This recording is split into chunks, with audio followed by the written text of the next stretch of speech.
Heather. This is Jamie. And you are walking with us as we journey to emotional health. Oh, my goodness. That sounds very dramatic. It is very dramatic because I got a phone call yesterday. Okay. And there was an opening with the counselor. Oh, no. For yesterday? For this morning. Oh my goodness. You've already been. I've already Spill been. it. Spill it. Like, my mind is blown. Okay. I love this. And Do you need a tissue? I don't know. We'll see. Okay. And I just, like, this heaviness that I've had in my heart is, Yes. like, hopeful. Here we go. Yes, give me a tissue. Here you go. For Pete's sake. For Pete's sake, let's get going. So this is, wow, where to begin? All right, so I don't know what episode we were in, and I'm talking about, I don't understand. I can't make this logical and emotions line up. I know what's logical. And you were talking about, in the episode, are you referring to when you were talking about you had resentment towards Wit? Yeah. Okay, so there's a few episodes back. I don't know what number it was. You'll have to go back and find it. But hopefully you've been listening along, and you're not, if you're just picking up today with us. The title of that episode is something about resentful. So go listen. Okay, yeah. Anyway, I'm having a hard time reconciling what I know to be logically true, but my emotions are not lining up with what I know logically. So can I give just a little bit more context? Yeah. What you said in that episode was logically you could understand, here was an example, logically you could understand Whit's tired after preaching all day, or all weekend, preaching Saturday and then 2 services on Sunday, and he wants to come home and rest, watch football, lay on the couch. Logically, that made sense to you. Emotionally, he's wasting his time. I'm not important. Get up off the couch. We could be doing things. Yes, all those things. So Whit and I talked about it, moving forward. But over the last few weeks, several weeks since we had that conversation, then I just keep feeling these emotions. Yeah. Like, what's wrong with me? Why can't I work this out? Why can't I let this go? Why can't I bring everything into alignment? What do I need to do? Praying, Lord, help me, blah, blah, blah, all of that. And so I get this phone call that there's an opening. I'm like, yes, I'll take it. I'll go at 8 a.m. on a rainy morning and talk about my feelings. And so I was talking to Whit about it last night. I was like, I'm going for this counseling appointment. And he's like, well, what are you going to talk about? I was like, me, yes. Well, I meant him. You meant yourself. Okay, I was like, me, my emotions and whatnot. And so we talked about it for a long time. But as we were talking, I didn't say this to Whit, but because I didn't not quite know how to express it. Sure. But I'm like, I just feel really bottled up. Like I'm holding on to a lot and I don't really know how to let it go. Yeah. And so as I'm talking to the counselor, and some of these things that I know feed into my resentment that go back for the course of our whole marriage. Oh, goodness. That at points you're like, I'm over that. Right. But then something triggers and it crops back up and you're like, I'm feeling all those old feelings again. Yeah. And Whit and I will talk about it, and he's like, oh my goodness, well, I'm sorry, blah, blah, blah. So it's not like we're continually having arguments. It's kind of like in the course of our relationship, we're recognizing and trying to work through. Yeah. But why do they keep cropping up? Yeah. Teach me your ways. I could learn something from this. Anyway, I'm talking to the counselor, and she says, I'm telling her all of this kind of stuff and all these conversations. And she says, well, what is happening is we have layers to us. We're mental, spiritual, emotional, physical. Yeah. And in your emotional. I know who you went to. I know who you went to now. I've been trying to figure it out. Got it. Okay. It's like a garden hose where you've got a rock in the garden hose and it is blocking the flow throughout you because you have a block in your emotions. And the more that these things happen, the more rocks you get in your garden hose. Oh my goodness. And so she's like, your garden hose is just trickling. It's just trickling. And so she's like, we've got to release this blockage in your emotions so that you can get your emotions in line with what you know to be logically true. So I was just like, yes, thank you. Yeah. That's what I'm feeling. Yeah. So it was You're not alone. I had a friend text me yesterday. She goes to the church. I've known her for years and years, and she's been listening to the podcast. And so she went to Matt to do her full body scan. And I just loved it so much. She won't mind me sharing this, but she said, I did that full body scan and I have or I was like, do you have hate in your heart? Because I'm looking for anybody that's on your side. That struggles the same way I do.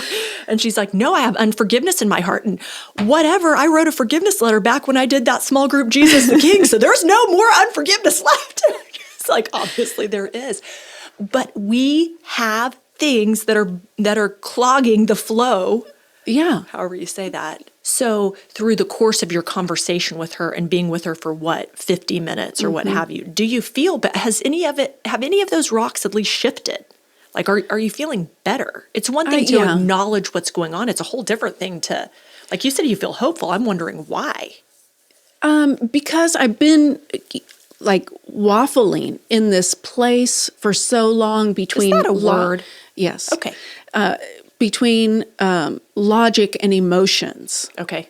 And since I avoid so much and I keep things in because, we'll have this conversation and I've asked you to forgive me and I've expressed why I'm annoyed. You've done skin to skin, for goodness sakes. I just feel like I have been feeling like, what is wrong with me? What is going on? And last night when I'm talking to Whit about these are the emotions that I'm feeling that I just want to lay out here in front of a counselor to say, help, yeah. or for her to say, this is what's wrong with you, or whatever, that, as we're having this conversation, I'm thinking, I think that this is what both of my parents were like. That they kept all of this inside of them and never talked about the hurts that had been caused between the two of them and from their childhood. I mean, so much happened in their marriage that was unspoken. And what's crazy about that is, as a kid, that all of that is happening, and then that's what you're learning. That's the pattern that you're learning. So to be able to go and find out there's nothing wrong with you, and there's hope for you to do and learn and be better. It just is liberating. Yeah. It's like, okay, I cannot wait to go back. Yeah, that's incredible. Yeah. As you were talking, it made me think. I wonder what I learned. Where I picked this up. I think what I love about counseling is you get a perspective that you don't have on your own. Yeah. But Cooper and I had this conversation recently. He's so fun right now. I mean, because we decided to build a bridge instead of build a wall in our relationship, he feels freedom to speak respectfully but directly with me. And it's really beautiful. It's very helpful. Yeah. And a couple weeks ago, my parents were coming in town. They were going to stay at our house, and Cooper ends up with COVID. So he's going to be at the end of his quarantine, but I'm like, Mom and Dad, I don't know about you staying because Cooper's still on quarantine. And they're like, well, we've already had COVID. We should be fine. I'm like, I don't know if it's a good idea. And they're like, I'm sure it's fine. We'll just stay in another room. Just don't put us in Cooper's room. And I was like, oh, fine. Then the day they're supposed to come, Eleanor throws up at school. And I have to go get her. I'm like, guys, this is not a good idea. Now, Eleanor is coming home sick. Do you think she has COVID? And I'm like, I have no idea what she has. It could be COVID. It could be a stomach bug. She could have eaten something wrong. I don't know. But you're supposed to be spending the night tonight, and now I've got 2 kids sick. Here's my mental dialogue that I'm not saying. Yeah. I've got 2 kids home sick. Dad, you're almost 80. Like, I don't know that you need to come in and be around all these germs. And then possibly get sick and end up in the hospital. Yes, like just not worth it. Yeah. Not worth it. They're not in a financial place that they can't afford a hotel room it's fine. So what I say is, I don't think it's a great idea. I don't say you need to make other plans. I just say, I don't think it's a great idea. To which about an hour later, they respond with, we think it'll be fine. We'll see you at 8:30. I'm just like, what? What is happening right now? And I said, don't come. I said, don't come. And I said, don't come for your own well-being. Like, I'm looking out for you. You're not even looking. I'm like, I told you. And I'm frustrated. And Cooper goes, yeah, Mom, listen. So I learned this breaking up with my girlfriend. You can't be too nice. You've got to be more direct or they don't know what you're saying. And I just started laughing. And he goes, seriously, you didn't tell them they can't come. And now we all have to pay because you're frustrated. And I was like, that's very profound. And how were you guys going to pay? I was going to have a bad attitude. Yeah. And my kids were going to pay because I was going to be frustrated with everybody and everything. Yeah. Because I wasn't heard. I wasn't seen. Nobody listened to me. And so you're going to hear me now. By the tone of my voice, you're going to hear me. And thankfully he said that because it kind of diffused the whole situation. And I thought, okay, lesson learned. I wasn't direct. Water under the bridge, shake it off. Everybody have a good attitude. Grandparents are in town. Let's make the best of it. This is great. Mm-hmm. I should have been more direct. I wasn't. Mm-hmm. Moving on. So nobody had to pay for anything for the most part. Yeah. Look at how healthy you are. I'm pretty sure I was still a little pissy. Well, you didn't go hide in your bedroom. No, I don't think so. Anyway, I may have or I may not have, but maybe at an appropriate time. Just perspective, just pulling people close that, like for you, a counselor that understands emotional health to say, hey, no big deal. There's a rock in your garden hose. Yeah. No problem. Yeah. Let's get those rocks out of the garden hose. Good. Yeah. Moving on. Jamie Job, you're not direct enough. And you know what's funny is I must have learned growing up, and I don't think I'm modeling maybe I am modeling what was shown to me. I'm either modeling what I learned or I'm trying to do a 180. I had a domineering upbringing, and I don't want people to feel like I'm telling them what to do all the time. Yeah. So I try to soften it by making it a question. I noticed that Eleanor's starting to do this. I've got to help her not do this. Like, hey, Chase, you want to do the dishes? It's not a question, it's a command. Yeah. Get off the video game, do the dishes now, or I'm angry. Yeah. But I try to hey, would you like to do the dishes? So anyway. And the answer is always going to be, of course not. Of course he doesn't want to. I'm trying to be kind. I do it at work. Like, hey, would you like to do XYZ? At work, it works a little bit better because sometimes people will be like, yeah, that's great. I'd be happy to do that. I'm like, good. Teach my kid how to. But then what about when you're in with a coworker and they're like, would you like to do XYZ? And they're like, no, I really don't have time for that. But they're the person that has to do XYZ. And then you have to go back and say, I'm kind of a jerk because I asked you, but I didn't mean it. Well, that brings in the whole situation that happened with my dad that I shared about last week, where, so my go-to is avoidance, stuff it all down. And then I saw that playing out with my dad, that he's doing the exact same thing. And I'm just going to let you know how I feel by my face and my body language and my heavy breathing or whatever it might be. But learning to, I think for me, I need to learn to be more direct, that sharing my expectations, in that situation with my kids, okay, we're taking a pause on this game. And what I expect from you is to play the game appropriately and have polite conversation. Like, I'm not going to sit here with you while you're being off the wall silly that nothing else can happen. That's interesting. We're such different personalities, yet we're struggling with the same thing. And I would imagine most people are with being direct in an appropriate way. So you avoid, and you're learning to be direct, where I don't avoid, I just say it in a way that you don't understand. Yeah. I'm asking you questions if you want to do things in an effort to be kind, but I'm still avoiding what I really expect out of you. So maybe I am avoiding. Ugh. A lot of times I'm avoiding because I feel like that would be mean for me to share this. Or, I avoid having conversations with Whit because I want him to read my mind. And I want him to come up with an idea for date night instead of just saying, you know what I'd really like to do? You know what would be fun to do together? And so, but then I am building up resentment and letting him know how I feel with my face because he's not reading my mind. Oh man, if everybody could just read our minds, it'd be so much better. That's a hard one. I do the same thing in, I don't know, in friendships and marriage and everything. I just assume you would know.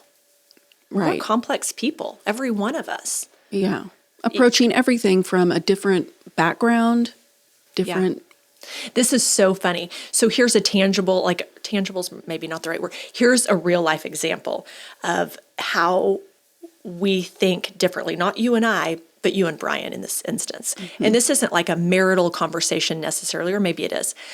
So we've talked a lot about Cooper this season. This is his season to shine, or not to shine sometimes, but we'll say to shine Him today. to get thrown under the bus. Yeah, for him to get thrown under. This is his season to get thrown under the bus. We'll pick a different child next time.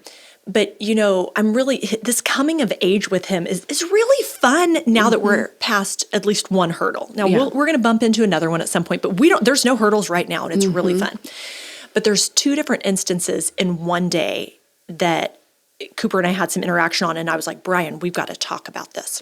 So number one, he's still texting back and forth with the ex-girlfriend, and it's gotten a little bit heated because, you know, you try to break up on the up and up, but there's feelings involved. Yeah. And so the latest has been like, I saw a picture of you. You still have one of my shirts. I'd like to get that back. LOL. That's Cooper to her, which is so funny because I'm like, oh, nobody's laughing. Nobody's laughing. Her response is, I said I'd get it back. I'm going to mail it. His response is, it would be a lot easier if you just drop it off at my house. She says, I don't want to come over to a house where people think I'm controlling and toxic. And then he says, this is the one I'm trying to get to. And then he says, I never said that, but it is true. I'm like, oh my gosh, you can't do that. Oh my goodness, you can't do that. But why not? I don't know. Hold on. I'm thinking, and I didn't even tell Cooper, but I'm just like, oh my gosh, you cannot do that. Yeah. Like, let it go. Who cares about the shirt? Don't say another word. Let it go. Later in the same day, hey, Mom, there's a Halloween costume party. And I'm going to go, and guess what? I've got a date. And I'm like, oh, really? Yeah, that girl I work with, she's 19. She's looking for a costume party to go to. I'm taking her. I was like, you cannot go on a date with a 19-year-old. You're 16. And he's like, what's the problem? And I'm just like, I've got to talk to Brian about this. So last night I was like, Brian, I tell him the story about the text thread. I tell him the story about the 19-year-old. Both stories, a different perspective, both stories. He goes, what's wrong with that? I was like, what? What? But it's just me taking a breath and going, my perspective might not be right. That's shocking to me. So I told Cooper that this morning. I was like, I told Dad about that text and about this girl. And both times Dad goes, what's wrong with that? And Cooper just started laughing. He's like, yeah. So different perspective. And learning how to communicate when we see things differently, how to be direct. Maybe Cooper's the one doing it right. Yeah. Just like he's you said, learning something. Who said you can't be direct with the ex-girlfriend? I'm like, oh my gosh. Yeah. Who said you can't ask a 19-year-old out? Because no one. hopefully, you know, in all of this, Cooper's learning to communicate. He's learning to see what he does and does not want in a girlfriend. And hopefully the girlfriend is also learning. Yeah. Like, well, that hurt my feelings, but he's right. Yeah. He didn't say that. I said that. I'm making up a narrative. Perhaps he is learning to communicate better than I am, Heather, as you say that. I said, does this 19-year-old girl know that this is just kind of an innocent little high school party? Yeah. And he's like, yeah.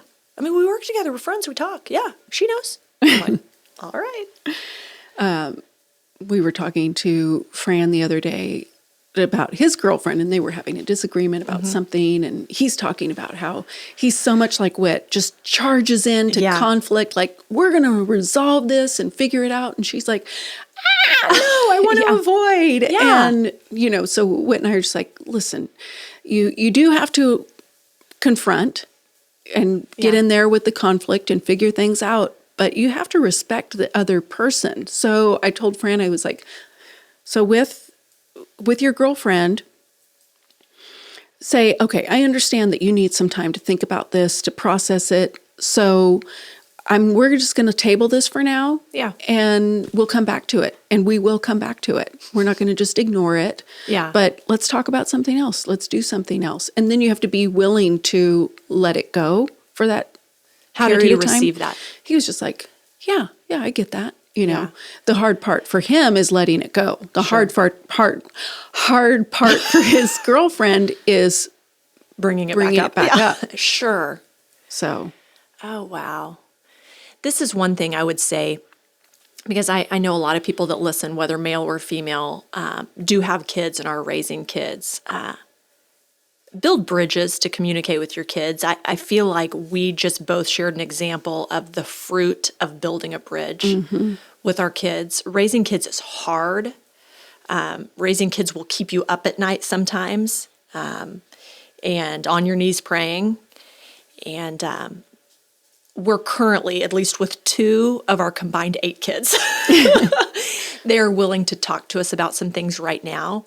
And I don't think either of them were willing to do that a year ago. yeah. Man, stay the course, do the hard work. And what I'm learning in this season is a lot of times the hard work to build a bridge is our own internal hard work. Mm-hmm. You said this about Cooper one time where I was like, he graduated from counseling and I didn't. And you're like, he only has 16 years of mom wounds. I'm like, yeah.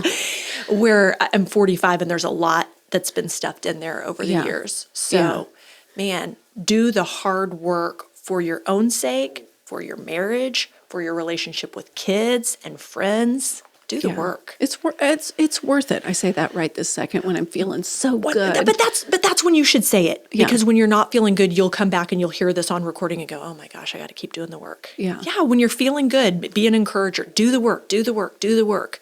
So that on the days you don't feel good, you're bound. So Heather, when you went, you're hopeful now. How do you walk in feeling all the heaviness of these emotions and you leave 50 minutes later and you already feel lighter? I mean, what happened in that room? We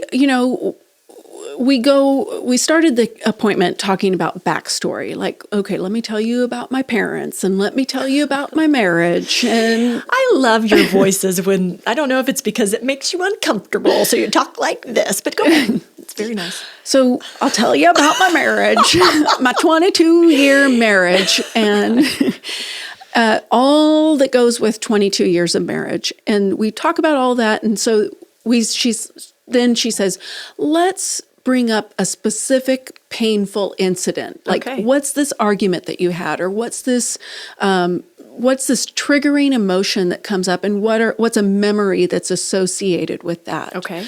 So taking a moment in the appointment to tell me about that experience. Yeah. Tell me about the emotions that you were feeling in that moment. Tell me about where in your body you were feeling those emotions.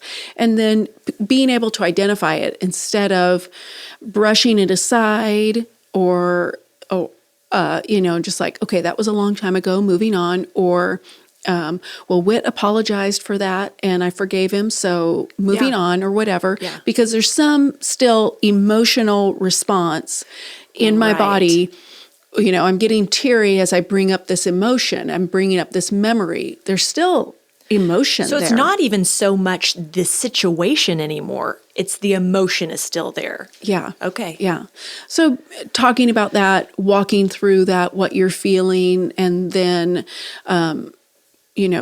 kind of releasing it. Listen, if you're curious, you need to go make your own counseling appointment and talk about it and figure There's some out. things that we keep in our counseling room with our counselor. Yeah. But she evidently walked you through something. Yeah, and you felt an emotional release. I did. And Okay. she's like, okay, there's just all these little rocks in your garden hose, so we're just going to keep on releasing those. And, Wow. she's like, we don't need to go through every single memory, but because they just pile up, but we need to clear enough of this so that there's a flow again. Wow.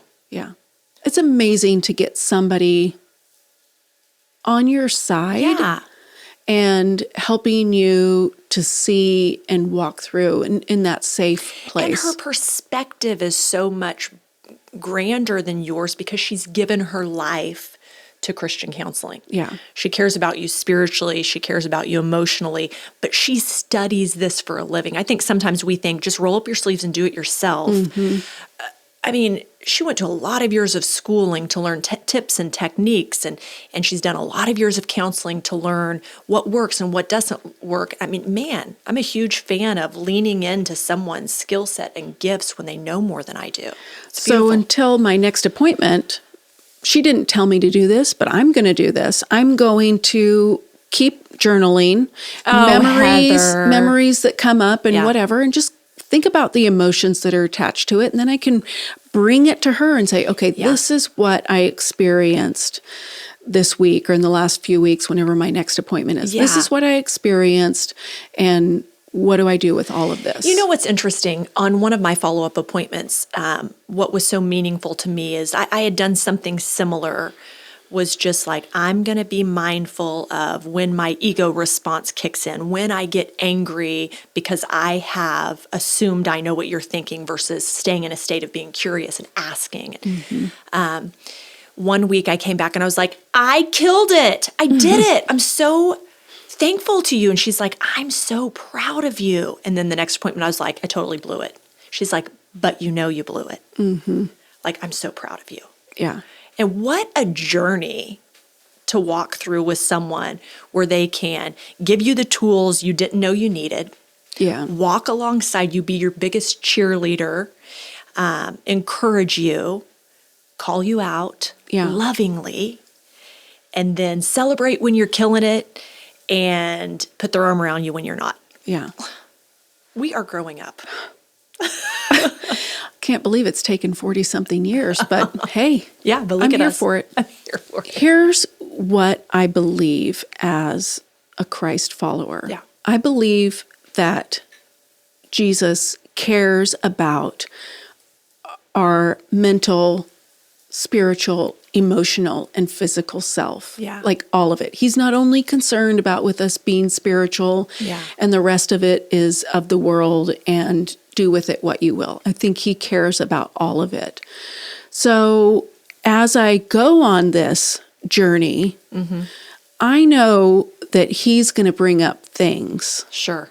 He's going to bring up specific memories that I have let that emotion Yeah. solidify. Yeah. And if I let him, he'll break off parts of that.